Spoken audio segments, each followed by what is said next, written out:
IBS কেন হয়? আসলে দেখেন যে ধূমপান করলে আইবিএস হতে পারে। যদি আপনি মাস্টারবেশন করেন সে কারণে আইবিএস হতে পারে। যদি আপনি ভাজা পোড়া অতিরিক্ত খান সেটার কারণে আইবিএস হতে পারে। যদি গ্যাসের ওষুধ দীর্ঘদিন যাবত আপনি খান তাহলে সেটার কারণে কিন্তু আপনার আইবিএস হতে পারে।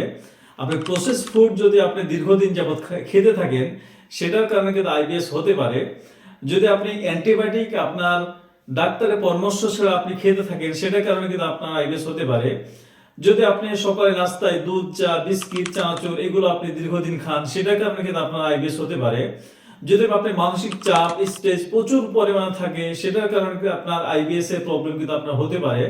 যদি আপনি সঠিক খাদ্যাভ্যাস আপনি যদি সঠিকভাবে না রাখেন সেটার কারণে কিন্তু আপনার আইবিএস হতে পারে। যদি আপনি সঠিক সময়ে না ঘুমান সেটার কারণে কিন্তু আপনার আইবিএস হতে পারে।